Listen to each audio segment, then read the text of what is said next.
Doctor Sreevarma ஆயுள் தரும் ஆயுர்வேதா அறுவை சிகிச்சை இல்லா குணம் ஆயுள் கால நிவாரணம்.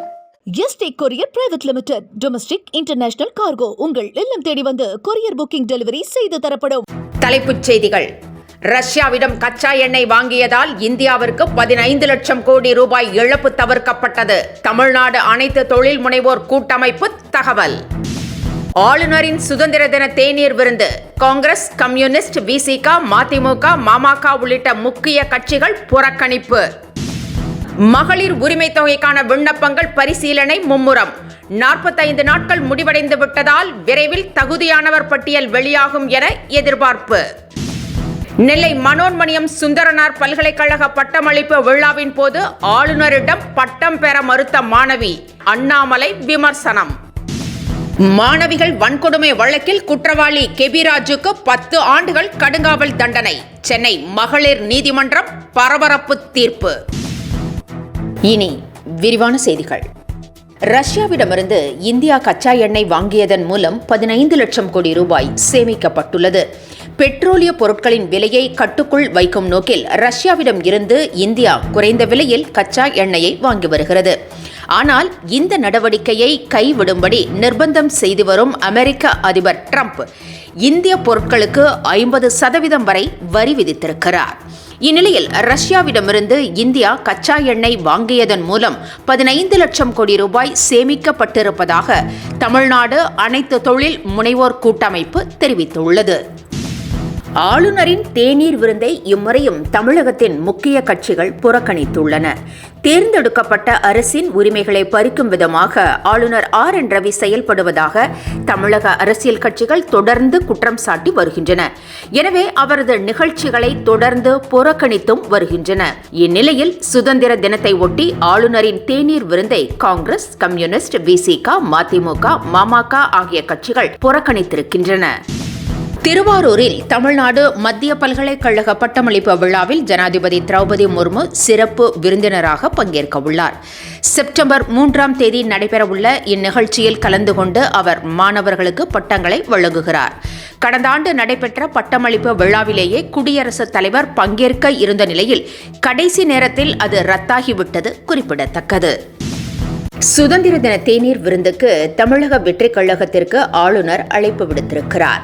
2026 சட்டப்பேரவை தேர்தலில் போட்டியிட்டு ஆட்சியை கைப்பற்ற தமிழக வெற்றிக் கழகம் என்ற அரசியல் கட்சியை விஜய் தொடங்கி களப்பணியாற்றி வருகிறார்.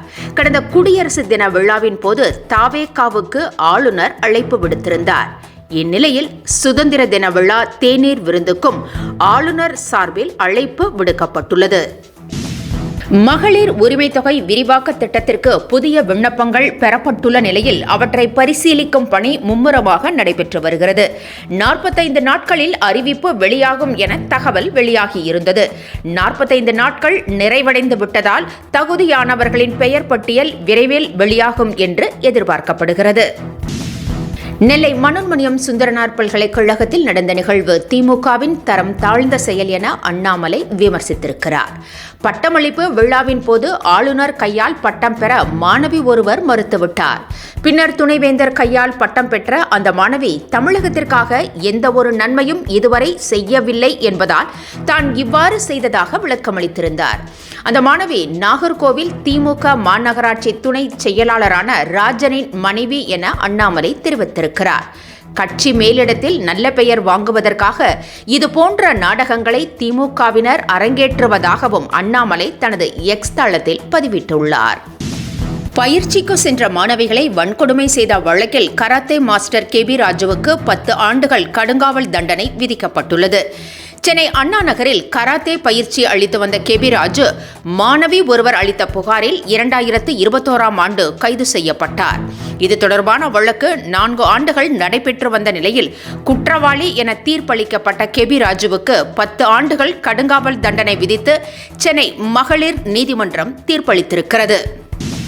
கவின் மரண வழக்கில் மேலும் ஒருவர் கைது செய்யப்பட்டுள்ளார். இந்த வழக்கில் பெண்ணின் சகோதரர் சுர்ஜித், பெண்ணின் தந்தை சரவணன் ஆகியோர் கைது செய்யப்பட்டு அவர்களிடம் சிபிசிஐடி போலீசார் தீவிர விசாரணை மேற்கொண்டு வருகின்றனர். இந்நிலையில் சுர்ஜித்தின் சித்தி மகன் ஜெயபால் என்பவரும் அதிரடியாக கைது செய்யப்பட்டுள்ளார். தமிழகம் முழுவதும் டாஸ்மாக் கடைகளில் 12,000 பில்லிங் மெஷின்கள் பொருத்தும் பணி தீவிரமாக நடைபெற்று வருகிறது என்று அமைச்சர் முத்துசாமி தெரிவித்துள்ளார். இனி மது பாட்டில்களுக்கு ₹1 கூட அதிகம் வாங்க முடியாது என்றும் அமைச்சர் திட்டவட்டமாக தெரிவித்தார். 2030ஆம் ஆண்டு காமன்வெல்த் போட்டிகளை இந்தியாவில் நடத்த இந்திய ஒலிம்பிக் சங்கம் ஒப்புதல் அளித்திருக்கிறது. காமன்வெல்த் விளையாட்டு கூட்டமைப்பிடம் இந்தியா தனது விண்ணப்பத்தை விரைவில் சமர்ப்பிக்கும் என்று எதிர்பார்க்கப்படுகிறது. முன்னதாக போட்டிகளை அகமதாபாத்தில் நடத்த பரிந்துரைக்கப்பட்டதால் காமன்வெல்த் கூட்டமைப்பு அந்த பகுதியில் ஆய்வு செய்து குஜராத் அதிகாரிகளுடன் பேச்சுவார்த்தை நடத்தியது. இத்துடன் செய்திகள் நிறைவடைந்தன. மீண்டும் காலை 10 மணிக்கு சந்திக்கலாம். வணக்கம். என்றும் உங்களுடன் மை இந்தியா. முக்கிய செய்திகளை உடனுக்குடன் தெரிந்து கொள்ள சப்ஸ்கிரைப் பண்ணுங்க, பெல் பட்டனை பிரஸ் பண்ணுங்க. என்றும் உங்களுடன் மை இந்தியா. டாக்டர் ஸ்ரீவர்மா ஆயுள் தரும் ஆயுர்வேதா அறுவை சிகிச்சை இல்லா குணம் ஆயுள் கால நிவாரணம். Yesterday courier private limited domestic international cargo உங்கள் இல்லம் தேடி வந்து கொரியர் புக்கிங் டெலிவரி செய்து தரப்படும்.